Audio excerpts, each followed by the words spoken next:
Buenas noches, bienvenidos a Entre Nosotros en Política Digital, en noche de jueves, en antesala al fin de semana. Hoy vamos a conversar con don Carlos Villalobos.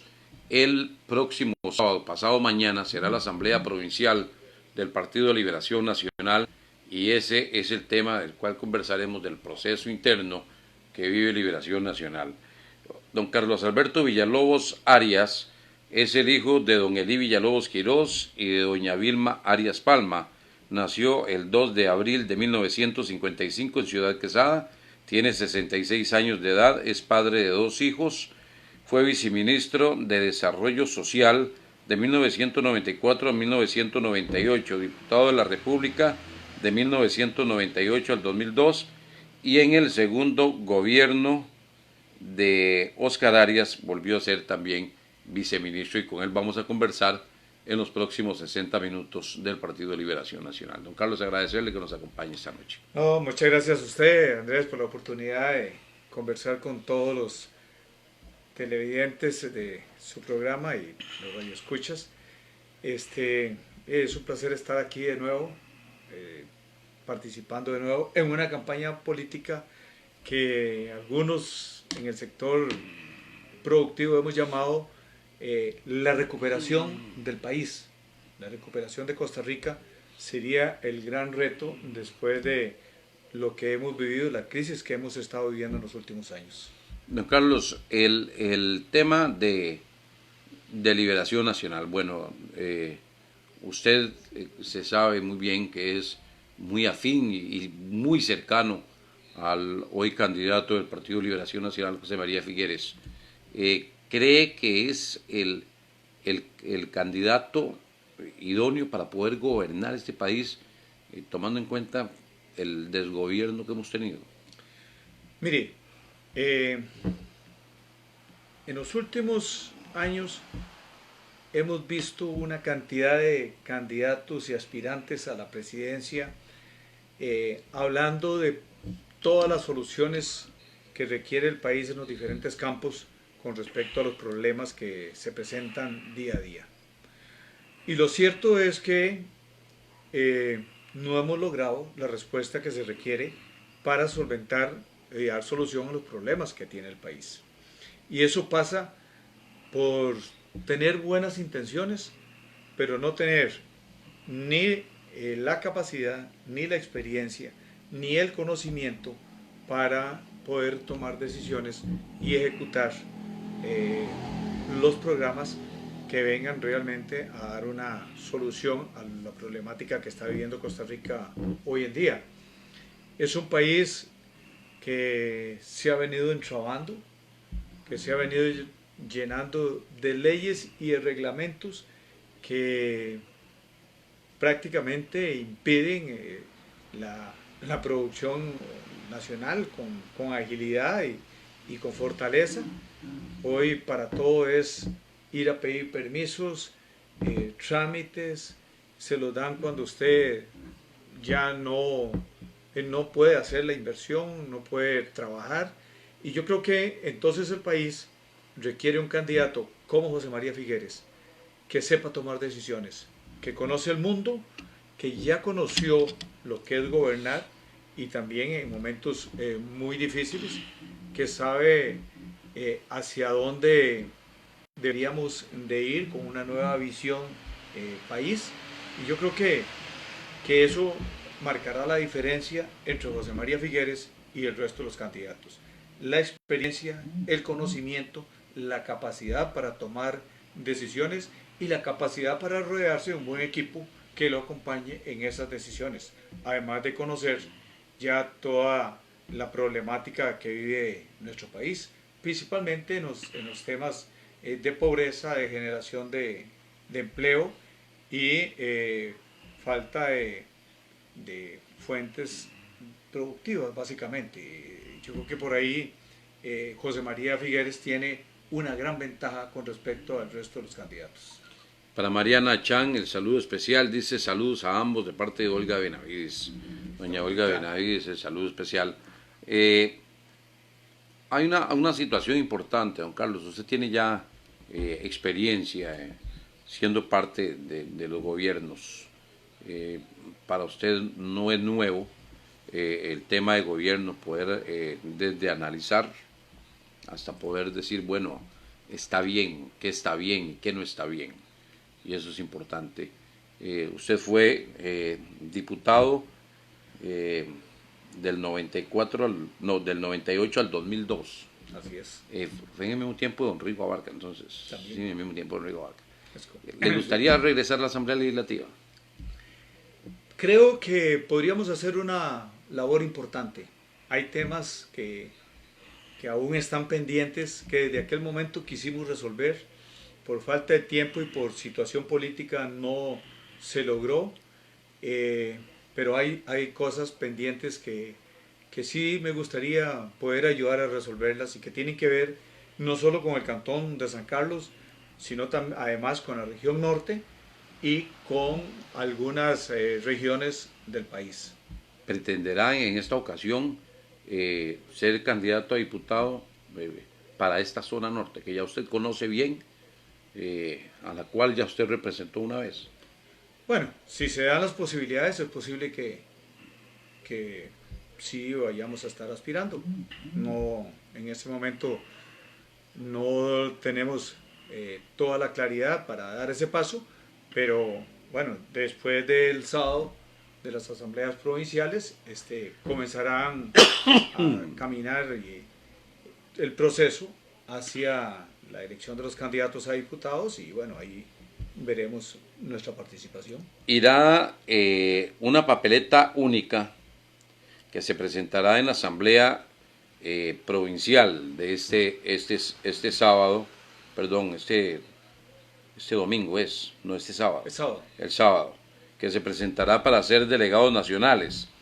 Dice que Roberto Hernán Thompson Chacón, que es el actual diputado por la provincia de Alajuela, María José Corrales Chacón, diputada de la zona norte, Humberto Soto Herrera, Ilse María Gutiérrez Sánchez, José Joaquín Hernández Rojas, que es sancarleño y pretende también una diputación, Cinia Navarro Araya, Nixon Gerardo Ureña Guillén, que es el alcalde de San Ramón, Montserrat Ruiz Guevara, Juan Bosco Acevedo Hurtado, que es el exalcalde de Upala, y Emily Alfaro Rojas. Esa es una papeleta única. ¿Qué tanto le ayuda a Carlos Villalobos para poder llegar a una diputación sin ser delegado nacional? Bueno, mire, hubiese sido deseable ser parte de la Asamblea Nacional, claro que sí. Pero eso no es ningún impedimento para presentar el nombre en la Asamblea Nacional y aspirar por un puesto a la candidatura a diputado por la zona norte. Así lo hemos conversado con algunas figuras del partido y bueno, ni siquiera hemos hecho, ya sabíamos que se iba a venir una papeleta única. Aquí en este momento se trata de unir, de juntar todas las fuerzas políticas alrededor de nuestro candidato y del partido y a veces hay que dar espacios y dentro de esos términos creo que se da perfectamente la posibilidad y creo que habrán muchos aspirantes que no son parte de la Asamblea Nacional del partido buscando una diputación en diferentes cantones y en diferentes provincias del país. Don Carlos, hoy por cierto el saludo también para Eric Garrieta en Buenavista de San Carlos, en La Culebra. Hoy por cierto hablaba con un amigo y le decía yo que bueno, que pesa mucho que el candidato tire línea, como se llama en política popularmente, que el candidato tire línea a favor de alguno. Ahí creo que en el caso de Carlos Villalobos Arias tendría una gran ventaja por la cercanía con José María Figueres. Igual ocurre en otros partidos, en este caso en la Unidad Social Cristiana, que pesará mucho lo que quiera doña Linet Saborío. Entonces uno dice, bueno, entonces cuando un candidato tira línea, ¿en qué quedan los delegados? O sea, lo que los delegados quieran. Es lo que uno se pregunta, ¿qué pasará? Mire, Andrés, este proceso es un poco diferente a los procesos en los cuales anteriormente inclusive este servidor estuvo participando. Recordarán ustedes aquellos momentos históricos de los años 80 y qué, 5 por ahí, desde que William Corrales era, que Dios goce, candidato a diputado y así sucesivamente. Eran procesos que tomaban mucha fuerza a nivel local para aspirar a las diputaciones.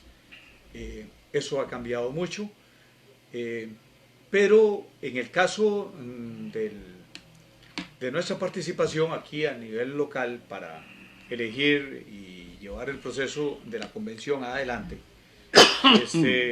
es un tema que lo conversamos inclusive en ese momento con quienes participaron en la conformación de una sola papeleta a nivel cantonal para ir juntos a la convención. Nosotros como movimiento figuerista que tenemos desde hace muchísimos años y que hemos estado siempre a la par de don José María Figueres en las buenas y en las malas. Que ganaron unas distritales. Y ganamos las distritales anteriores, anteriores a estas, inclusive contra una estructura muy fuerte. Íbamos a ir al proceso de convención en forma separada. Sin embargo, ya viendo los dos fracasos de liberación anteriormente, tanto con Antonio Álvarez como candidato a la presidencia, igual con Johnny Araya como candidato a la presidencia, empezamos a ver la posibilidad de buscar una unión y un trabajo conjunto para poder buscar de nuevo el apoyo de la gente, el apoyo de los sectores productivos, que mucho se ha perdido, el apoyo de toda esa dirigencia. Y en esa conversación definimos que el tema de las diputaciones no iba a participar, o que no tenía nada que ver y que no iba a interferir en el proceso interno de la convención. Y bueno, en ese momento 5 personas que estábamos ahí, que fue los que estuvimos llevando adelante este proceso de acuerdo, estuvimos de acuerdo y dijimos, bueno, aquí lo conveniente es que después el candidato a la presidencia participe en la decisión de quién debería o a quién le gustaría o a quién podría eventualmente apoyar como candidato a diputado. Y bueno, esos fueron los términos y aquí estamos. A mí me han hecho varias veces algunos compañeros la misma pregunta y yo lo que he respondido, no, esperemos que pase el proceso interno y cumplamos por lo menos el acuerdo verbal, que no hay ningún compromiso, y después definiremos si damos ese paso adelante con respecto a la diputación. Para Óscar González Salazar, el saludo especial. Óscar González también es delegado nacional por el Frente de Profesionales en el Partido de Liberación Nacional. Mireya Reyes dice, lastimosamente no es de un candidato a la presidencia. Se necesita honradez en todo funcionario público de elección popular y luego presidente, diputados, directivos, ejecutivos, alcaldes, regidores, síndicos, etc. Es difícil pensar que un candidato nos vaya a dar soluciones reales. Se requiere de un trabajo de pueblo, identificando las necesidades básicas de cada región y programando desarrollo en varios sectores y no centrando la inversión estatal y privada. Don Víctor Ramírez Hernández dice, qué encrucijada la mía, Joaquín mi primo hermano y Carlos primo hermano de mi esposa, por lo cual está con el corazón partido, como la canción, ¿verdad? De don Víctor Ramírez Hernández. Sí. Deberíamos decirle que haga alguna composición y que la pueda cantar, ¿verdad? Sí, ¿verdad? Don Carlos, ¿ha tenido, por decirlo así, alguna cercanía a conversar sobre este tema con don Joaquín Hernández, que también aspira a ser diputado? En alguna oportunidad tuvimos una reunión en Muelle y bueno, ahí por lo menos conversamos en los mismos términos que estamos conversando aquí, es la posibilidad de presentar el nombre para aspirar por la diputación. Y bueno, yo creo que esto es un proceso, como usted lo dice, Andrés, a estas alturas de la vida, donde en el caso mío estoy dedicado a la parte productiva, privada, nunca me he desligado de la política ni del partido, siempre he estado activo y siempre he estado también muy cerca en este caso, del presidente Figueres. Tomo las cosas con mucha tranquilidad y por supuesto que nos une una muy buena amistad y que habrá que conversar. Se lo manifesté en esa oportunidad. Bueno, estemos conversándonos a ver cómo camina el proceso. Aquí no se trata de ninguna pelea, ni mucho menos. Es un proceso que hay que sacar adelante y yo creo que en esos términos tendremos que llegar y que es un periodo relativamente corto. Antes uno se llevaba 8 meses, 10 meses dándole vuelta a todo el país y sí. Ahora no, ahora creo que en términos de un mes ya vamos a tener los candidatos a diputados del partido y bueno, es un proceso que tendrá su resultado y gane quien gane. Las elecciones hay que seguir adelante con el proceso para lograr el triunfo en febrero, el 6 de febrero. Dice Carlos Mejías, a quien saludamos allá en Dallas, Estados Unidos. Me da gusto saludar a Carlos en su momento. Dije en ese programa que tanto Carlos Villalobos, Joaquín o Juan Diego González podrían ser diputados. Esas son las reglas del juego. En nuestro partido, por cualquiera de los tres, estoy dispuesto a trabajar y ayudar en la campaña. Un abrazo y el mejor éxito al designado. Los tres son excelentes compañeros. Y Luis Diego Corrales Arce, de Florencia, quien ayer estaba de cumpleaños. Saludo especial para Luis Diego. Ayer estaba cumpliendo 52 primaveras Luis Diego Corrales. Dice: buenas noches, Andrés y don Carlos. Todo candidato que venga a hacer su aporte al sector agropecuario es bienvenido. Ya don Carlos Villalobos ha mostrado sus luchas a favor del sector agropecuario nacional. Sí, además, Andrés, es importante ser parte y conocer un poco. Nunca se deja de aprender y nunca se deja de conocer. Bueno, ahí colaboramos un poquito ahí en la Cámara de Ganaderos, hemos estado ahí en otras juntas directivas trabajando, ahí tenemos un poco de vacas, pero yo también estoy en el sector de combustibles que lo hice después de que salí del Ministerio de Agricultura y un poquito de agricultura ahí también. Y yo creo que hay mucho que hacer, hay mucho por hacer. Mire, ustedes han escuchado en los últimos días cuestionamientos a parte de las instituciones del sector agropecuario. Hemos conversado, y ayer precisamente estábamos conversando con algunos técnicos del Ministerio de Agricultura, y que me planteaban, ¿qué vamos a hacer con el ministerio? Que aquí hay cosas que no se mueven, que es muy difícil, quisiéramos hacer algo diferente, pero no podemos. Y yo creo que parte de llegar a la Asamblea Legislativa es poder hacer un aporte para la transformación de las instituciones del sector agropecuario. Y no es que no haya recursos, es que tenemos tanta maraña de legislación que ni los mismos funcionarios, aunque quisieran hacerlo, no lo pueden hacer, porque demasiadas amarras impiden cambios, ejecuciones de presupuestos, de programas y de llegarle directamente a los productores. Muchos de estos recursos se quedan en el camino. Se quedan ¿Habrán soluciones ahí en esas instituciones? Aquí hay que ir a reestructurar las instituciones, hay que ir a modificar algunas leyes, habrá que ir a eliminar algunas juntas directivas. Hoy el ministro no manda nada. Cada programa, cada institución tiene su propia ley, su propia junta directiva y son islas dentro del sector agropecuario. O sea, un sector agropecuario de un país tan pequeño, con tanta necesidad, no puede ser que tenga 23 instituciones, todas con programas diferentes, con su propio presupuesto y a veces haciendo lo mismo entre ellas y más bien chocando. Eso no solo pasa en el sector agropecuario, en el sector social, usted lo verá, cantidad de recursos se van en mucha burocracia y no llegan a donde deberían de llegar, a buscar el problema o la solución al problema que se vive. Yo creo que va a haber que revolcar un poquito eso, hay que tratar de cambiar. Nosotros, cuando estuvimos en el último gobierno de doctor Oscar Arias, habíamos presentado y trabajamos por muchos meses un proyecto de reestructuración del sector agropecuario.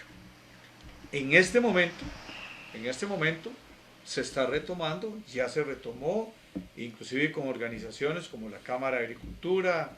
Luis Ángel Alfaro ha venido trabajando con diferentes cámaras, porque ya el 100% de las organizaciones del sector agropecuario sienten la necesidad de hacer cambios profundos. Y bueno, hacia eso vamos. Hay un chat, don Carlos, de amigos de la villa, donde estoy yo, vieras que chat más bonito y hablan mucho. Hay productores ahí involucrados y hablan mucho de, o sea, de la disconformidad de muchos productores agropecuarios con el CNP y con el MAC, de que son casi instituciones que deberían de desaparecerse, ¿no? Y uno escucha que cosas tan feas y uno dice, ¿cómo nadie le ha buscado solución en tantos años? El saludo para Diego Gerardo Soto González. Hace unos días tuve la oportunidad de saludarlo ahí en Platanar. Para Nelson Ugalde Rojas, que nos está observando, dice Nelson. Vamos a ver. Un saludo a Carlos y Andrés.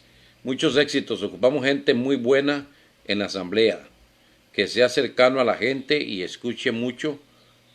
Y un presidente que tome decisiones y capacidad asociativa. Para Adela Rodríguez Miranda también el saludo especial acá cerquita de mi casa. Luis Diego González Esquivel dice, saludos, buenas noches, saludos cordiales, muchos éxitos a todos los compañeros que aspiran por hacer grande el país dentro de nuestro partido, Liberación Nacional. El compromiso y la responsabilidad es muy grande. Bendiciones. Para Paula Montano allá en Boca de Arenal, que dice un gran saludo, don Carlos y Andrés. Qué importante, ahora que Nelson menciona eso, ¿cómo logramos nosotros volver a aglutinar el pensamiento, las ideas de mucha gente que inclusive en algún momento nos acompañó, después se hizo a un lado y caminó por otros senderos, para volver a reencontrarnos y poder caminar en una misma dirección, tener esa visión de desarrollo que tuvimos nosotros, principalmente en un cantón como San Carlos, en los años 80, en los años 90 y más antes, donde todo el mundo se tomaba de la mano, iban trabajando, desarrollando este cantón. Y Andrés, como lo mencionábamos anteriormente, y yo tuve la oportunidad de vivir eso, de nacer en Ciudad Quesada, pero de pronto vivíamos en La Fortuna y en diferentes partes de La Fortuna, y ahora estoy también en Pocosol, y le decía yo un día esto al alcalde de Los Chiles, Jacob. Le voy a decir, Jacob, imagínate que en el caso de una finquita que porque yo soy finquero por tradición, porque me crié en una finca y mi papá siempre trabajó en una finca y yo me ilusioné con las fincas. Hasta ahora es que yo tengo una finca en San Carlos, siempre estuve en Los Chiles, y entonces allá siempre me tocó en Los Chiles, siempre me crucé la línea divisoria entre San Carlos y Los Chiles. Y ahora está para acá, Los Chiles. Entonces. Y siempre tengo un pedacito de Los Chiles y entonces voy a la Municipalidad de Los Chiles, pero conversaba un día estos con Jacob, porque estábamos conversando del problema de la titulación de la zona fronteriza, que es un tema que yo siempre lo he tenido ahí entre pecho y espalda y que no se ha logrado encontrar una solución a toda esa gente, y que por lo menos para mí no son válidos los argumentos hoy, tal vez en aquel momento fueron válidos, pero hoy no son válidos, para tener restringida a una parte de nuestra población sin derecho a un título de la propiedad, sin derecho a financiamiento para una vivienda, sin derecho a poder tener algunos otros servicios, aunque sí debo reconocer que contrario a todo eso, el Estado ha hecho inversiones en luz, en agua, salones comunales, pero a veces pareciera que no son completamente ticos. Y bueno, conversábamos un poquito de eso con Jacob. Además, a las municipalidades de la zona fronteriza, como los chiles, eso tiene una afectación enorme, enorme, porque es mucha el área donde hay proyectos productivos que podrían estar haciendo un aporte importante a esas municipalidades.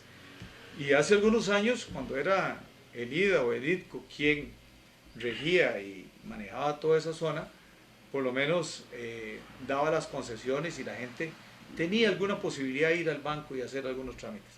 Posteriormente, cuando se trasladó eso a dominios del Ministerio de Ambiente y Energía, la gente quedó botada, prácticamente botada. Entonces, bueno, es parte de la problemática de esas municipalidades fronterizas y que además son las municipalidades que financieramente son las más débiles.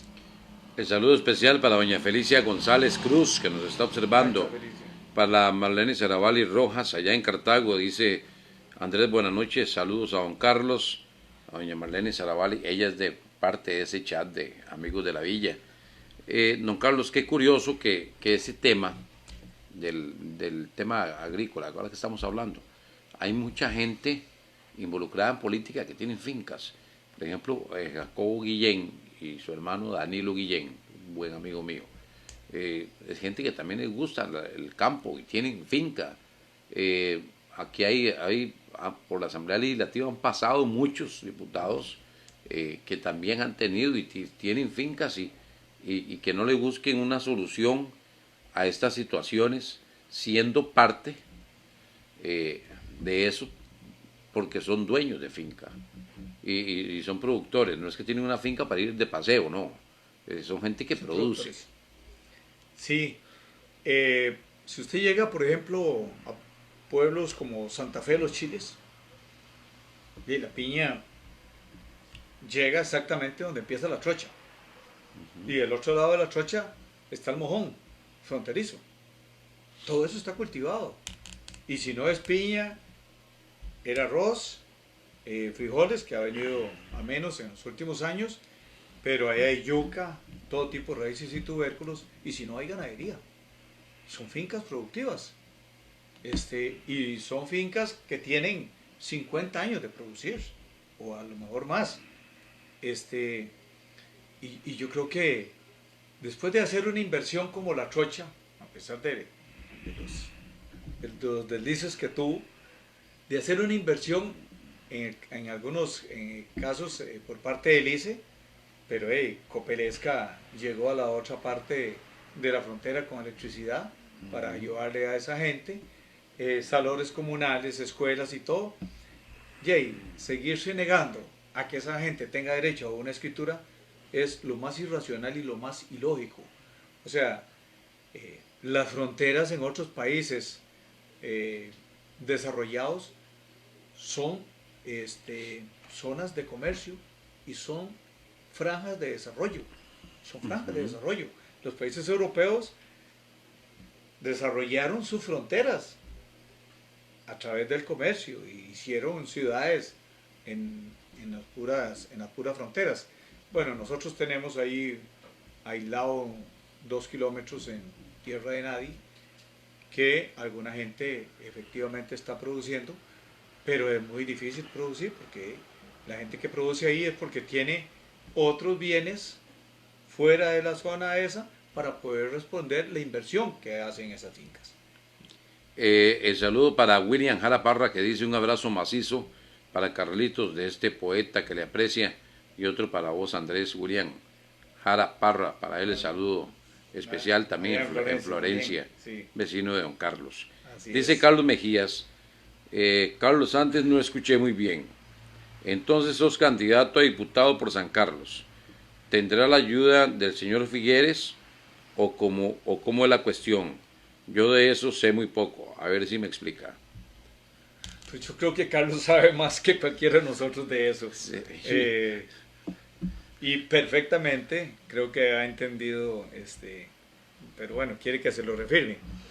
Estamos en esas conversaciones, hoy estamos aspirando. Sin embargo, es un proceso que caminará a partir del lunes en las conversaciones de si conviene o no conviene, y yo creo que ahí vamos adelante. El saludo para don Rubén Vargas Campos, que dice: saludos mis amigos allá en la ciudad capital. Don Rubén es de los fuertes dirigentes de la Fuerza Roja de los taxistas, y estoy esperando en una ocasión que venga por San Carlos para que venga a conversar con nosotros de esas luchas y de todas las situaciones que tienen los taxistas hoy en día, tantas situaciones por las que ellos apelan. Urbano Arias dice: saludos Andrés, un abrazo a mi amigo ingeniero Carlos Villalobos, de parte de Urbano Arias. Urbano que de vez en cuando anda caminando por acá con el Chunche. Ajá. Con el Chunche Montero, sí. Con el Chunche Montero. Sí. Dice William Jara Parra, otra vez: todo ciudadano de frontera debería tener su escritura de la tierra que trabaja. Si es algo absurdo que suceda en un país pequeñito y sin ejército. Así es. Bueno, es uno de los temas que hemos conversado con José María. Porque además lo conoce desde hace muchos años. En el gobierno de José María se presentó el primer proyecto de ley que fue aprobado y sin embargo fue rechazado por la sala, aduciendo de que no se habían segregado las áreas de los humedales dentro del proceso de titulación. Bueno, la sala pensó eso cuando tenemos un montón de legislación que protege las áreas de humedales y bosques y todo lo demás. Posteriormente, cuando éramos diputados, volvimos a presentar un proyecto de ley. Y tenía el apoyo de los diputados, sin embargo pasó un tema ahí en la frontera y en ese momento el candidato a la presidencia ya, Abel Pacheco, a raíz de ese problema quitó el apoyo de la unidad y no fueron suficientes los votos para poder aprobar ese proyecto de ley. Fue retirado, ni siquiera fue discutido y votado, y fue retirado. Entonces, eso es un tema que sí hemos conversado varias veces con José María. En algún momento visitamos la trocha fronteriza, hicimos un recorrido con él allá y vimos la trocha, conocimos desde Barra del Colorado hasta Los Chiles, la frontera, y hemos estado totalmente conscientes de la necesidad de que los pobladores y esos productores puedan llegar a tener su escritura. Y bueno, inclusive la próxima semana empezamos a trabajar ya con los grupos, que hay grupos ya formados que han venido luchando por eso, para darles todo el apoyo y llevarles el mensaje del apoyo de José María Figueres, una vez en el gobierno, de echar a caminar la titulación, el proyecto de ley de titulación, para que ellos puedan tener su escritura. Don Carlos, eso es un proyecto, o sea, esto de la titulación de tierras es bastante viejo. Yo recuerdo en una ocasión que entrevisté a Mireya Zamora, siendo diputada, habló también de este tema. O sea, es algo que viene en esa corriente legislativa hace mucho tiempo. Bueno, es que yo creo que eso, el gobierno de José María fue del 94 al 98, en el 93 por ahí, en el 95, entró a la corriente ese proyecto de ley. Y les recuerdo porque yo, estando en el desarrollo rural, me tocó ir a la asamblea a defenderlo y a plantearlo a la Comisión de Agropecuarios. Y ahí fue donde se aprobó. Y después han venido varios proyectos. Y efectivamente, doña Mireya ha estado y había presentado un proyecto de ley también adicional, y también ha venido trabajando y a la par de los dirigentes y productores de esa zona. Anteriormente también Alvarito González y Carlos Salazar, Humberto y creo que era Germán Rojas el otro, también estuvieron tratando de echar a caminar ese proyecto. ¿Y cuánto es la gente beneficiada ahí? ¿Tienen un...? Hay un censo que había hecho la Universidad de Costa Rica recientemente y creo que alcanzaba ahí alrededor de las 3.200 familias que estaban en esa zona. Es que aquí no estamos hablando solo de frontera norte, estamos hablando también de la frontera sur. O sea, es una afectación enorme. Y en la frontera sur, el puro mojón con Panamá está sembrado de palma africana. Pero además, ahí están todos los negocios, todo el comercio. Hay gente que tiene tierra que no pertenece a ellos, ni pertenece a nadie. No pertenece a nadie. No. Y la sala sí había dicho en su momento que el Estado no puede sacarlos o despojarlos de esa propiedad, al menos que pague las mejoras. Y el gobierno no tiene plata ni para pagar sus deudas, menos para ir a pagar mejoras y sacar un poco de gente. Y sería injusto también. No, porque además esa tierra, ¿cómo la van a resguardar? Tierra con caminos, con luz, con agua, con salones comunales, con canchas de fútbol. Sí, ellos han hecho sus carretera, pueblos. Han hecho sus pueblos. Son pueblos. A veces alguna gente en la meseta central y algunos diputados ahí que yo creo que demagógicamente hablan de preservar esas áreas, ni siquiera las conocen, ni tienen conciencia del sacrificio que hace la gente para vivir ahí. Bueno, y eso es un tema que hay que ir a rescatarlo. Dice Diego Gerardo Soto González, es el esposo de doña Cinia, la síndica de Florencia.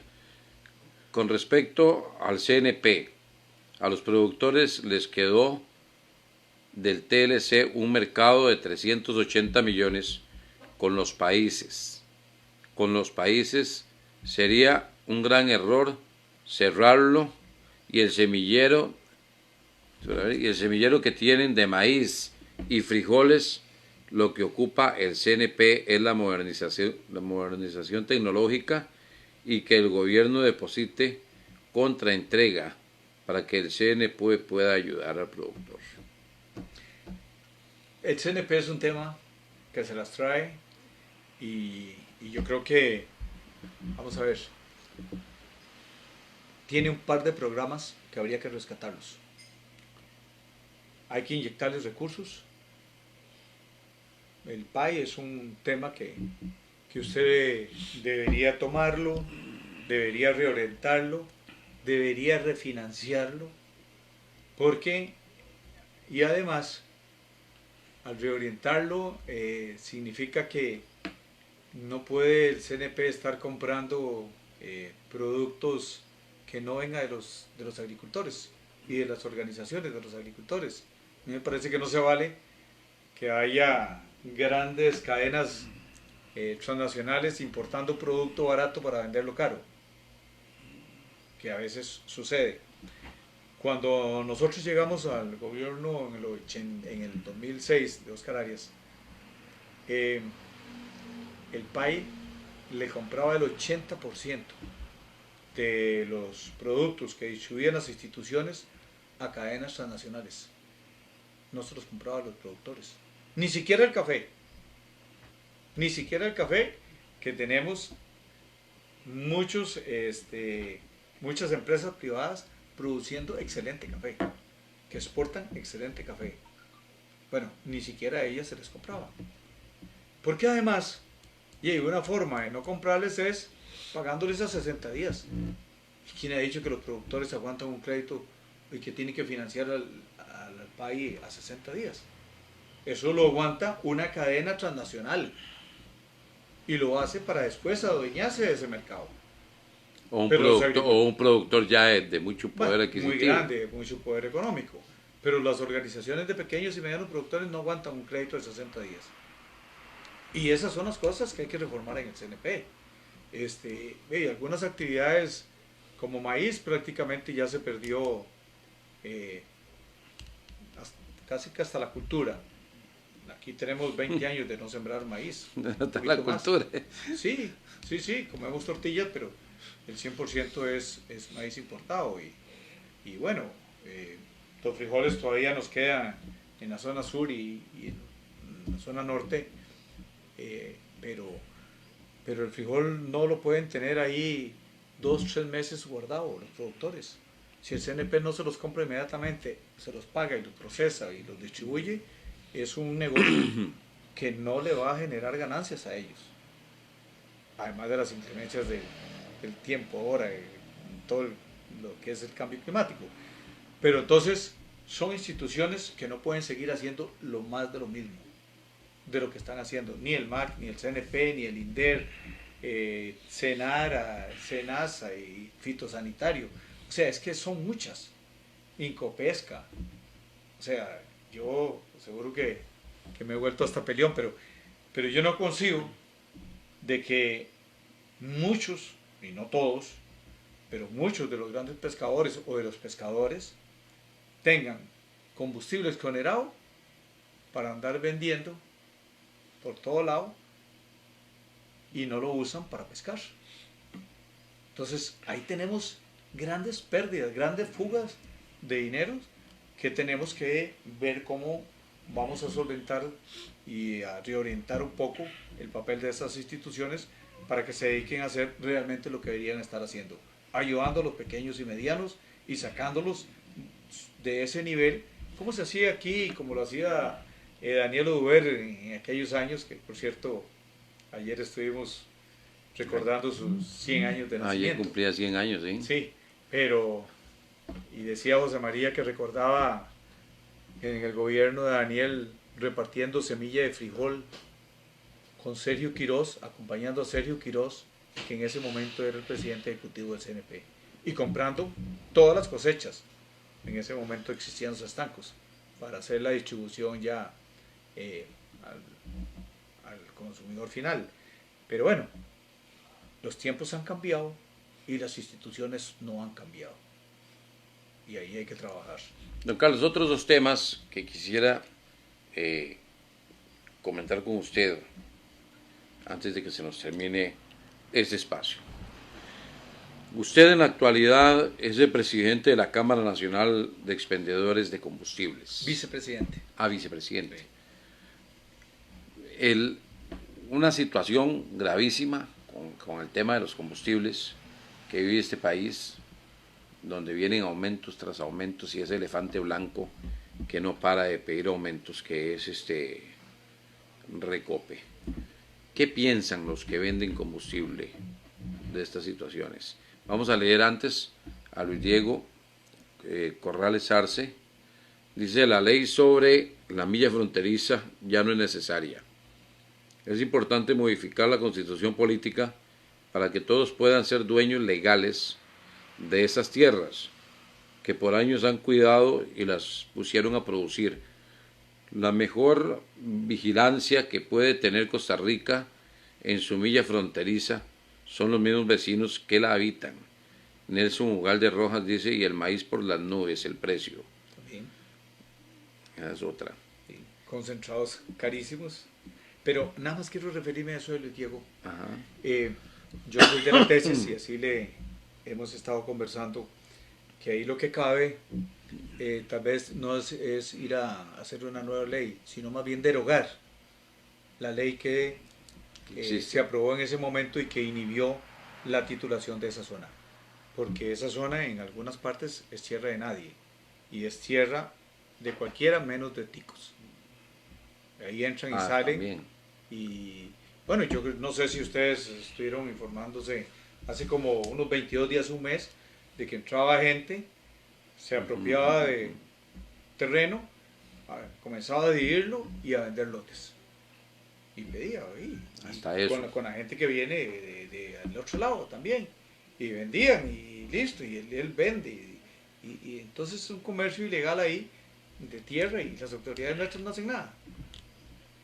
Inclusive hace como un año, un poquito más de un año, 2 años tal vez, que todavía estaba Carlos Manuel Rodríguez de ministro en una conversación de este tema, reconoció que la mejor decisión a tomar ahí era darle el título de propiedad a todos los pobladores de esa zona.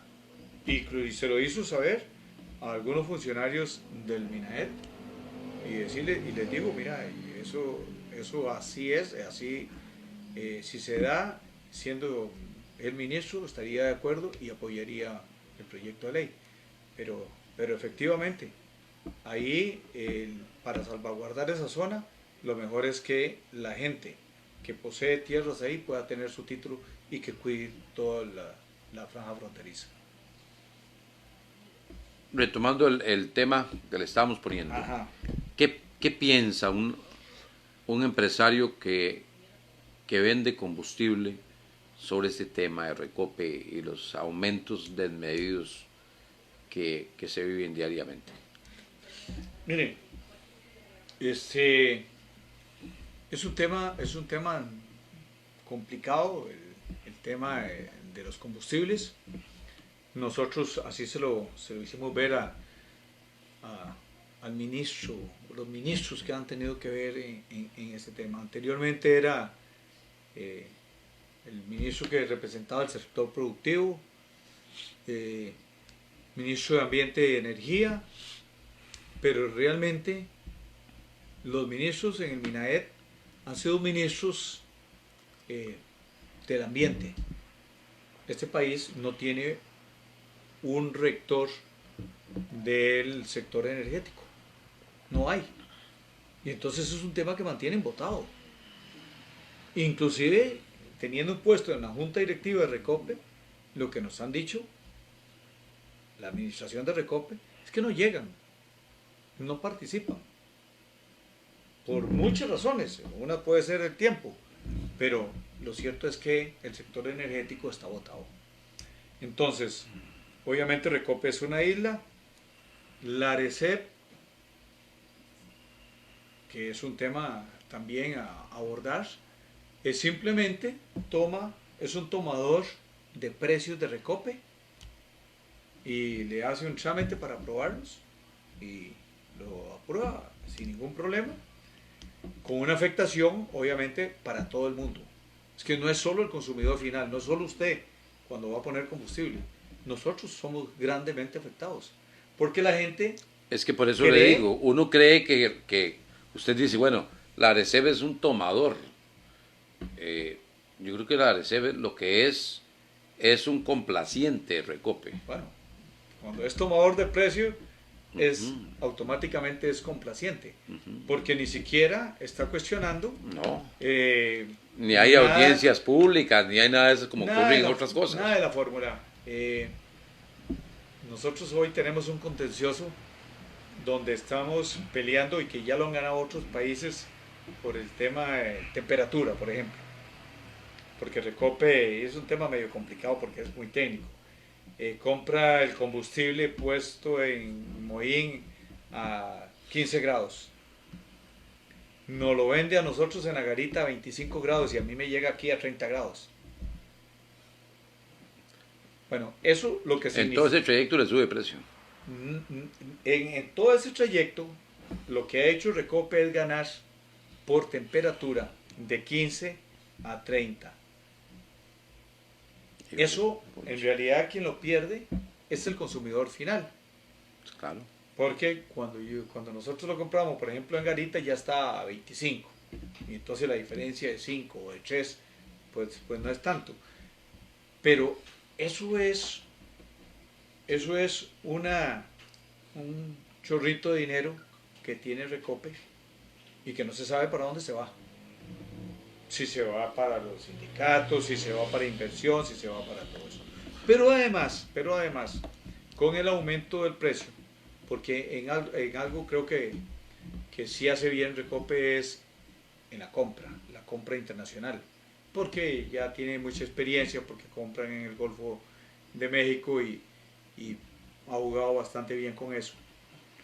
Pero a nosotros nos afecta mucho. Por ejemplo, el año pasado, y ya esto no fue Recope, sino fueron los mismos diputados y el gobierno, para atender la pandemia, simplemente cuando el precio del combustible tenía que bajar, no bajó y esos recursos se fueron al gobierno central para atender la pandemia y repartir la comida, los diarios que daban. pero también eso afecta a todo el mundo, porque es un costo adicional a la producción. Y los gasolineros, los de estación de servicio, también se ven afectados porque hey, si hoy un camión vale 2, ese mismo camión hace un año valía 1 o 1,5. Y es un capital adicional que se requiere. Pero no solo eso, es que no es solo el tema de Recope. Mire, el año antepasado, el Ministerio de Salud, bueno, se le ocurrió que había que modificar el código eléctrico para aplicárselo a las gasolineras. Entonces ahora entra el Ministerio de Salud.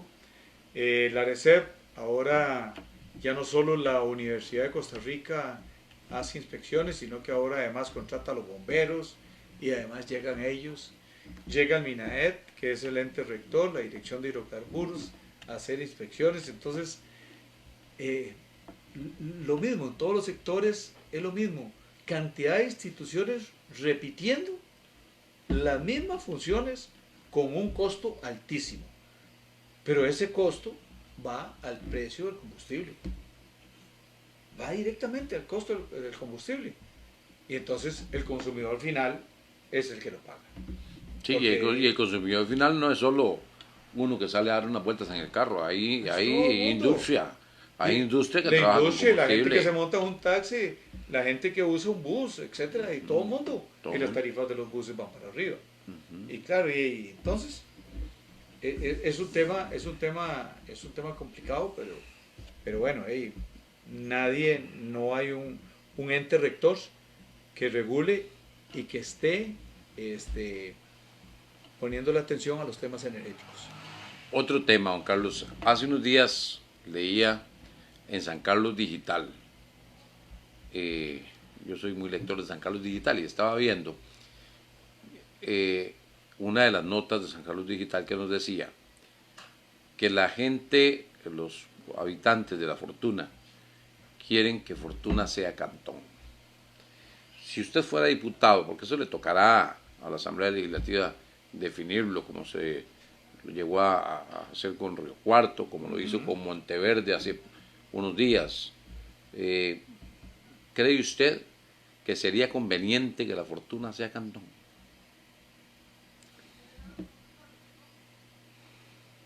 ¿Cuáles serán las razones de bueno, los habitantes de La Fortuna las razones que yo leí, querer ser cantón? Las razones que yo leí no son tan de peso. El asunto es que la gente no tenga que venir, por ejemplo, a hacer gestiones acá, hasta Ciudad Quesada, que allá tendrían el Instituto Costarricense de Electricidad, una sucursal de la Caja Costarricense del Seguro Social, una municipalidad, ¿qué otro tema fue que hablaron ahí? Un hospital y algunas cosas así, por ejemplo, entre otras, que en realidad no los veo yo porque, por ejemplo, para hacer los gestiones municipales no tienen que venir, ahora todo se hace en línea. Una anécdota nada más ahí. ¿Usted sabe cómo conocí yo o fui ahí a la Asamblea Legislativa la primera vez? Estaba yo como en 5º grado de la escuela, en el tanque, cuando La Fortuna estaba caminando la iniciativa de ser cantón. Hace un rato. Sí. Bueno, antes de que el volcán hiciera la erupción, explotara. Desde eso vienen queriendo. Sí, claro. Yo recuerdo porque mi papá me llevó, íbamos varios chiquillos de la escuela y fuimos a la Asamblea Legislativa. Pero vamos a ver, con esos argumentos que usted me da, que ya lo que en este caso La Fortuna está reclamando falta de inversión y falta de presencia de las instituciones del sector público en esa población. Y yo creo que en su momento, si no le ponemos atención, vendrá la iniciativa de Pital o vendrá la iniciativa de Santa Rosa, que además son distritos muy grandes, que abarcan un gran territorio, con una problemática difícil. La otra vez, hace algunos años, y creo que en algún momento lo estuve comentando con Alfredo Córdoba, con el alcalde, y la comunidad del Concho y toda esa parte quería hacerse distrito. Y bueno, el argumento es, no nos ayudan con el camino, en el tema de salud, eleváis, aquí no hay nada. Mire, la guardia no está presente, hay días que la caseta está cerrada y la cual yo soy testigo porque paso por ahí todas las semanas a menudo. Entonces, esa falta o esa mala atención que se le da en los servicios es la que lleva a las poblaciones a querer buscar una forma diferente. Lo que pasa, Juan Carlos, es que ahora en este mundo modernizado, como le digo, la gente hasta en línea, vea, ya los estudiantes ni al colegio van, todo, Claro, todo es virtual. claro, en algunos temas estoy totalmente de acuerdo, pero en seguridad, Ah, sí, en eso ¿sí? sí, ahí sí. En infraestructura, Porque yo, por ejemplo, en lo ¿cómo personal, solventar los caminos? en lo personal yo decía, o yo pienso yo, ¿no? Bueno, sería un cantón muy pequeño, de pocos distritos. Al ser un cantón de pocos distritos, tendría una municipalidad muy pequeña, con un presupuesto muy reducido. ¿Para qué ser un cantón pobre? Es mejor seguir siendo parte de un cantón rico, disque rico. Sí, yo creería también que sí. Sin embargo, es una llamada de atención para mejorar la distribución de los recursos del cantón. Y hay que ser más equitativo en la distribución de los recursos. Digamos, que me parece que eso es lo que están reclamando, porque Fortuna, si bien es cierto, tiene 2 años de estar en esta crisis, el sector turismo, que es su fuerte, pero bueno, ellos han logrado dinamizar mucho su economía y ser muy pujantes a raíz de todo el potencial que les ha dado el sector turismo. Pero yo creo que esas cosas se pueden solventar con una buena atención de las necesidades que ellos están planteando. Sí, porque eso yo he escuchado también hace mucho tiempo, hay un comunicador, es el que más he escuchado con el asunto de que San Carlos o la zona norte sea provincia, nada de Sí. que sea provincia. Y yo también, yo me pongo a pensar más que todo en la parte municipal. Por ejemplo, bueno, algunos distritos serían cantones, serían municipalidades muy pequeñitas con presupuestos reducidos y reducirían el presupuesto municipal de la actual municipalidad. O sea, seríamos un cantón pobre. ¿Y para qué pasar a ser cola de león, qué cosa? Cola de ratón, pudiendo seguir siendo cabeza de león, ¿no? O sea, no me parece como muy... Vamos a ver, el proyecto que había o que hay por ahí todavía dando vueltas en la Asamblea Legislativa no es solo era convertir a San Carlos en una provincia, sino era toda la zona norte. Con los otros cantones. Con los otros cantones, que se planteaba el tema de Río Cuarto. Bueno, Río Cuarto me parece que es un cantón pequeño en territorio y bueno, ahí van para adelante, pero no, el proyecto que se planteaba era la región norte convertida en una provincia. Vamos a ver, la división territorial de este país bueno, no sé, no fue planificada posiblemente. O sea, uno no podría entender cómo Buenos Aires y esos cantones pertenecen a Punta Arenas. Ni Río Cuarto perteneció a Grecia. Sí, aquí lo que en su momento se debería hacer es una planificación y una nueva distribución territorial y además diferente un poco el tema de ya no solo a lo mejor provincias, sino unos estados. Pero sí, eso yo creo que no da mayor solución a los problemas es mejor entrarle directamente a la solución de los problemas, pero sí, sí la dirigencia comunal en este caso, o los dirigentes eh, empresariales y políticos, deberían estar conformes con, con la inversión que se haga en esos distritos para seguir siendo pujantes como distrito y además ser pujantes como cantón. Yo creo que por ahí debería uno pensar en eso.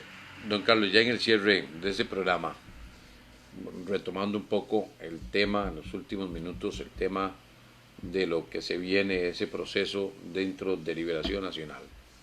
¿Qué tanto apoyo tendría Joaquín Hernández por parte de Carlos Villalobos si fuera a quien le corresponde ir a luchar por esa diputación por la zona norte? A ver, el apoyo. O sea, ¿qué tanto apoyo tendría Joaquín Hernández si es el que resulta electo candidato a una diputación? Vamos a ver, como se lo repito, aquí no hay egoísmos, esto es una lucha entre compañeros. Inclusive yo en algún momento le manifestaba, mira, si ya a estas alturas ya conocemos cómo se mueve la asamblea, cómo se mueve el gobierno central y algunas instituciones descentralizadas,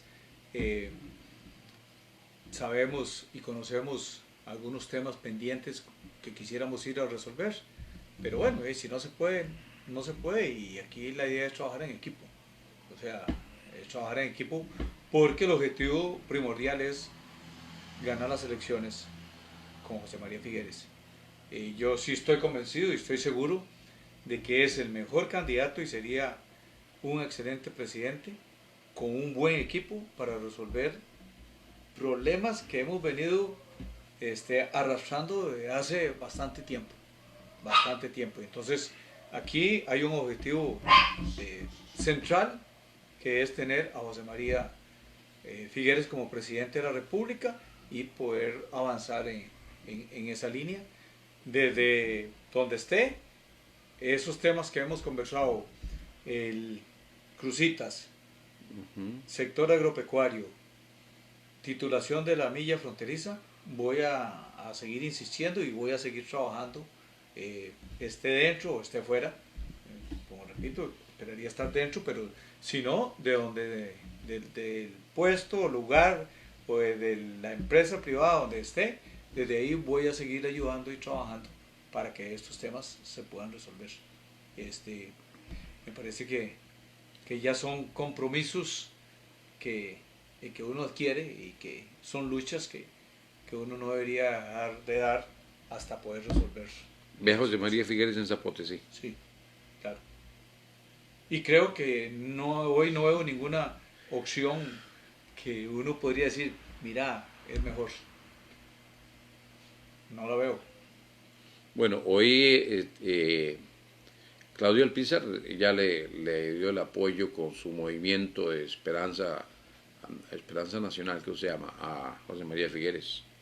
Sí, yo creo que en los próximos meses muchas organizaciones de productores y otro tipo de movimientos van a ir sumando. Están haciendo conciencia de la necesidad de tener como presidente a una persona que conoce el mundo, que sabe cómo se está moviendo el mundo, que sabe traer inversión extranjera a este país, que ya lo demostró con Intel. La gente a veces saca la parte negativa únicamente, pero ¿qué pasaría si no tuviéramos los EBAIS en este momento de pandemia? Ojalá hubiesen estado el doble equipados y que en vez de IBAES sean clínicas. Que no tuviéramos la caja costarricense de Seguro Social. Además, pero ya la caja existía. Ya estaba. Ajá, pero yo creo que muchos de los EBAIS hay que convertirlos en clínicas. O sea, no puede ser que saturemos los hospitales centrales. Y bueno, eso es una condición que José María le ofrece a toda la población de este país. Y vieras qué interesante, Andrés, porque algunos compañeros en aquel momento, viceministros, están en algunas organizaciones e instituciones fuera del país. y hemos estado conversando, hacemos reuniones. Nosotros nunca nos hemos desligado, curiosamente. Los viceministros del gobierno de José María siempre nos juntamos cada 2 meses y ahora lo hacemos cada 22 días, algunos en Canadá, hay uno en Indonesia, etcétera, etcétera, y todos estamos ahí vía Zoom, ahora por toda la tecnología que estamos utilizando, y hemos estado conversando con gente que podría eventualmente ayudar a este país a través de José María, gente que está en organismos financieros en Asia, en Estados Unidos, grandes empresas que podrían venir a invertir y pegarnos un empujón al desarrollo de este país, a la generación de empleo y a la generación de buen empleo que requerimos para todos los muchachos que están saliendo de colegios y de universidades y que a veces no tienen las oportunidades que nosotros mismos tuvimos en aquel momento. Así es que yo sí veo a José María, estoy totalmente seguro que la gente poco a poco va a ir haciendo conciencia de la necesidad y de que José María Figueres pueda ser el presidente de este país. Dice Luis Diego Corrales Arce, lo ideal creo yo es una nueva provincia, pero con todos los cantones fronterizos, desde Limón hasta Guanacaste, tomando en cuenta las ventajas que podría darnos el Canal Verde Interamericano, interoceánico. Interoceánico. Y Carlos Quiroz dice, con el respeto a don Carlos, no queremos repetir la experiencia de hace 4 años. ¿De 4 años? De hace 4 años. Será la... Ah, bueno, es que acá arriba quedó uno más arriba. Saludos, don Andrés, y un saludo a ambos. Nuestro candidato a diputado Joaquín Hernández, la voluntad de la Asamblea Cantonal es unánime y vinculante, dice Carlos Quiroz, que por cierto por ahí lo vimos en Facebook también allá por el lado de los Chiles. Creo que es educador, trabaja con el Ministerio de Educación por allá. Sí, no, es respetable la posición de él. Yo creo que los tiempos cambian, los procesos han cambiado. Bueno, María José Corrales hoy es diputada de Liberación Nacional y representante de un movimiento. Bueno, y ahí hay un tema que yo rescato y lo he hablado, nunca lo he dicho aquí, digamos, en el programa, pero sí lo he dicho a algunos amigos de liberacionistas, porque tengo muchos amigos de liberación, y yo lo dije hace unos días, se lo dije a alguien, que me convenció María José Corrales en la pasada campaña por la alcaldía, porque Alfredo Córdoba casi que no le ayudó a María José Corrales en su campaña para diputada. Más bien yo lo vi por Canal 14 dando unas declaraciones no muy buenas de María José Corrales, como que iba a hacer una manejada de Thompson y toda la cosa. Y María José Corrales estuvo ahí en cada momento, en cada reunión, en cada concentración de gente por la alcaldía. Ahí estuvo María José Corrales. Yo la observé en Florencia dando un discurso a favor de Alfredo Córdoba, y eso yo dije que calidad de persona, porque otra hubiera dicho, no, me siento y no trabajo. Y trabajó, y fue, y dio discursos, y le habló al pueblo. Sí, yo lo escuché en Santa Rosa, estuve con ellos ahí. Sí. Bueno, esto es hacer equipo. Aquí no hay nada personal, ni mucho menos. Aquí hay un objetivo, y como repito, hay un objetivo, y el objetivo es ganar las elecciones el próximo 6 de febrero. Nosotros no podemos seguir experimentando como lo hemos hecho en estos últimos 8 años. Eso ni Dios lo permita. Hay que dar un cambio y también hay que ser consciente de que hay que ir con gente de experiencia para poder hacer los cambios y no entrar a conocer y a perder 1 o 2 años, que es donde realmente se permite hacer los cambios fuertes que haya que hacer en un gobierno. Porque el tercer año es de ejecución y el 4º año viene de nuevo la campaña política. Sí, esa 4 años. experiencia... El ya la cuarto hemos ya es un vivido. año político, ¿cierto? Claro, esa experiencia la hemos vivido y es cuestión de analizar un poco la historia hacia atrás. Esa es la situación. Y hay que llegar con conocimiento, inclusive con los proyectos planteados. Ahora que usted hacía ese desglose de los años, de los 4 años, hace unos días estábamos almorzando en una sodita ahí en San Roque, que buenísima. Y decían amigos, que sí, los gobiernos deberían ser de 6 años. Y yo digo, guardia, esperemos que pase este. No, eres de 6 años. Ya, 6 Pero, años. pero es cierto, 4 años se van volados. Por eso es que hay que llegar con una planificación para empezar desde el primer día.